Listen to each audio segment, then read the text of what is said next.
Shalom, salam sejahtera, senang bisa berjumpa lagi dalam renungan hari ini. Saya berharap Bapak Ibu sekalian sudah sedia mendengarkan firman Tuhan. Karena itu mari kita berdoa. Kami mau membaca dan merenungkan firman-Mu ya Tuhan, pimpinlah hati kami, beri damai sejahtera, sehingga kami dapat menikmati firman-Mu dengan baik, dalam nama Tuhan Yesus. Amin. 1 Korintus 12 ayat 12. Karena sama seperti tubuh itu satu, dan anggota-anggotanya banyak, dan segala anggota itu sekalipun banyak merupakan satu tubuh, demikian pula Kristus. Demikian 1 Korintus 12 ayat 12. Tema kita, gereja yang menjaga kesatuan. Dalam firman Tuhan ini, Rasul Paulus memberikan sebuah metafora tentang gereja atau jemaat Tuhan, yakni gereja disebut sebagai tubuh Kristus. Latar belakang penulisan surat Korintus ini adalah memberikan nasihat kepada jemaat agar memelihara kesatuan. Apa yang terjadi di jemaat Korintus pada masa itu? Ada perpecahan, 1 Korintus 1 ayat 10 sampai 12. Ada gap atau golongan-golongan di dalam jemaat. Selain itu mereka hidup dalam dosa dan kesombongan rohani, terutama karena mereka memiliki pengetahuan dan karunia-karunia rohani yang begitu banyak. Bagaimana kita memahami tentang kesatuan gereja? Pertama, secara teologis, gereja adalah satu kesatuan rohani. Tubuh Kristus berbicara tentang keseluruhan orang percaya. Jadi setiap pribadi orang percaya atau secara personal, itu adalah anggota tubuh Kristus. Semua orang percaya menjadi satu kesatuan rohani yang tidak pernah bisa terpisahkan karena memiliki satu iman, satu baptisan, satu roh, bahkan satu Tuhan. Tubuh tidak akan ada tanpa kepala. Demikian juga jemaat tidak akan ada tanpa Kristus. Itu berarti Yesus dan jemaat tidak bisa dipisahkan. Relasi atau hubungan tidak pernah bisa terpisahkan sampai selama-lamanya. Bukan hanya itu, sebagai tubuh Kristus, maka gereja harus bergantung secara total, bergantung secara mutlak kepada Kristus Sang Kepala. Itu pengertian secara teologis. Yang kedua, secara praktis, gereja adalah satu kesatuan yang saling membangun.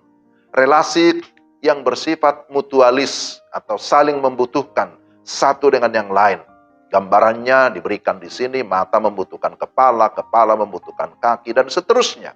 Di dalamnya ada saling menghormati, saling memperhatikan, saling mengasihi. Ada simpati, ada empati.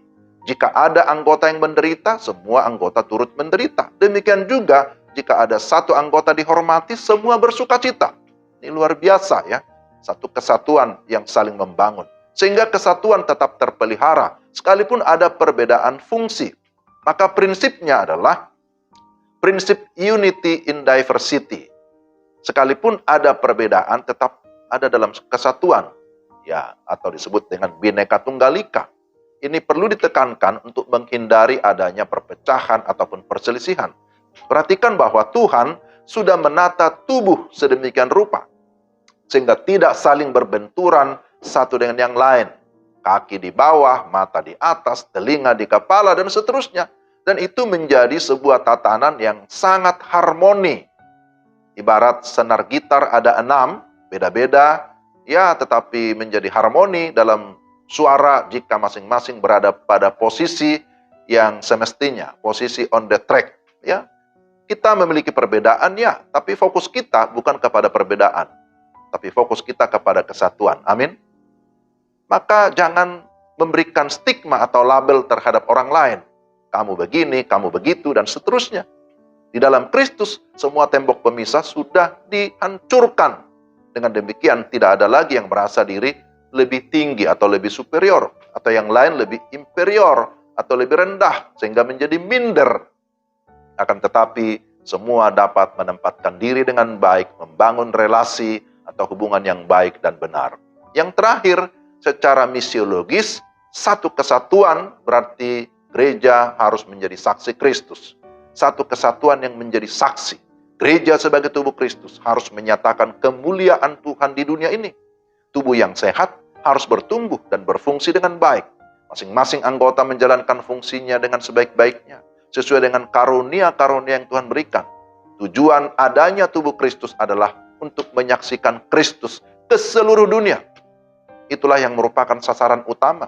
Jikalau kita perhatikan 1 Korintus 15 ayat 3-4, Paulus berkata, sebab yang sangat penting telah kusampaikan kepadamu. Apa yang sangat penting itu? Itu bicara tentang Injil Yesus Kristus. Keberadaan tubuh Kristus haruslah menjadi berkat, harus menjadi saksi. Hal itu bisa terjadi jika terus menjaga prinsip kesatuan di dalam kasih dan kerendahan hati. Maka jangan pernah anggap remeh terhadap kesatuan. Karena kesatuan itu sesuatu yang sangat penting di dalam gereja. Di mana ada kesatuan ataupun kerukunan, maka ke sana Tuhan akan mencurahkan berkat-Nya. Amin. Mari kita berdoa. Tuhan, terima kasih.